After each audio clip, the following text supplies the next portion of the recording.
99,000. So as usual, join the Telegram channel. Link is inside our channel bio. Join both Telegram channel and group. And I wanted to point out the fact that you can either use assisted Keza or manual Keza. I explained manual Keza in the previous video, but the trick regarding both assisted and manual switching is that you don't have to make any mistake. If you make a mistake, your opponent will get a chance to attack you. The second thing is you have to use your matchup very, very right. Using matchup is very hard to get it right because when the opponent is moving, you have to also be changing how you are moving your matchup. That is why it's so hard to get a matchup.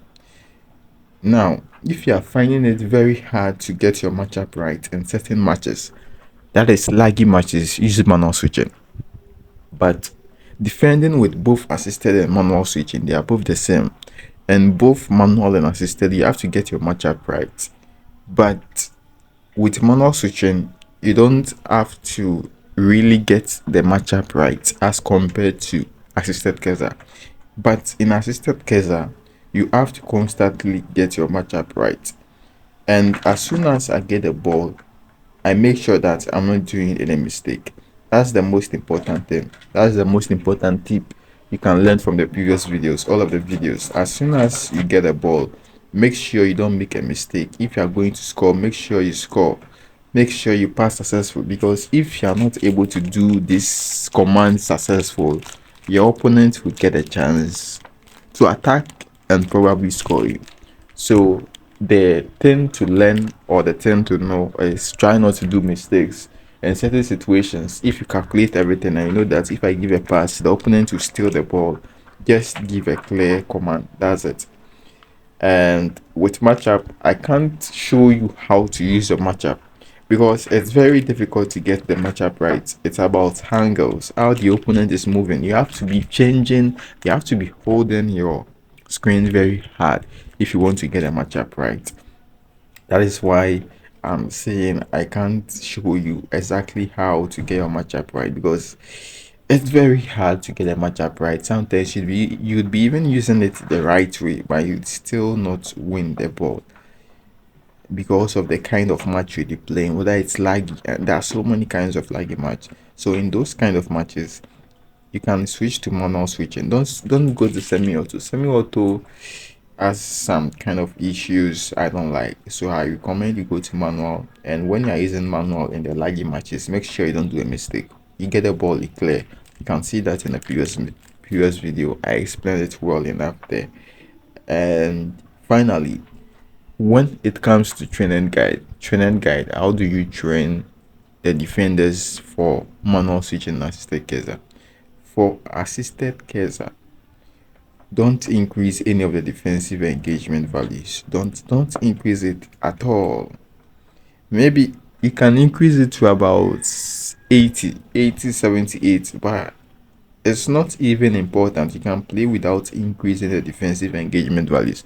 The reason why I'm saying don't increase defensive engagement values for assisted Keza is that when you are using your matchup, the other players would be coming towards the player you're matching up against and would create a space backwards. So let's say Ronaldo is coming to dribble my defense and I'm using the matchup. What my other defenders will do, they'll leave their position and come towards Ronaldo.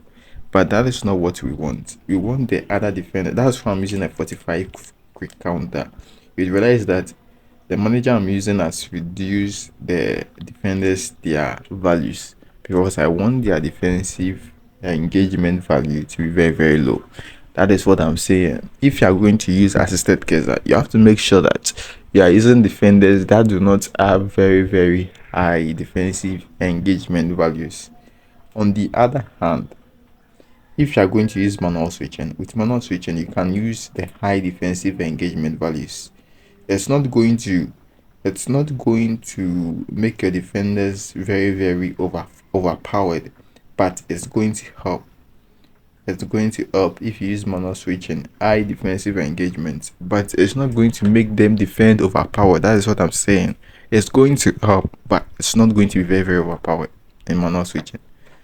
The main thing is using the matchup. That is the main thing. Your defenders will be doing what they have to do, but the main thing is how you use your matchup, and you won't be able to use the matchup if you're facing some kind of flags. So those are the two tricks. Assisted Kesa, don't increase the defensive values at all. Just focus on how you use your matchup. Manual switching, you can increase the defensive engagement values, and those are the two most important tricks I would love to share with you guys. And I don't know, I think I've up to now I've shared a lot of tricks. This is the 99,000, and every trick and tip is in the previous video. You can check it out. You find everything there, and we'll be waiting for eFootball 2026. If anything changes, we'll continue the videos from 100,000, 110,000 going. But if nothing changes in eFootball 2026, I think we would have to yeah, we'll leave it at 99,000. That is if eFootball 2026, there are a couple of new changes that I think I have to make videos on, then I'll make those videos. But if nothing changes in eFootball 2026, then I think you can still watch all the previous videos. Just watch all the previous videos. All tips and tricks are there. How to train the players. I've said that in the video. Everything you need to know. Goalkeeper, I've talked about goalkeeper too. I'm just doing a kind of complete summary of everything I've talked on the channel so far. Goalkeeper to just increase catching. Catching is the most important. You can increase the catching to 85, and then you spend the other values on reach and GK awareness, but the other values are not going to significantly improve your goalkeeper.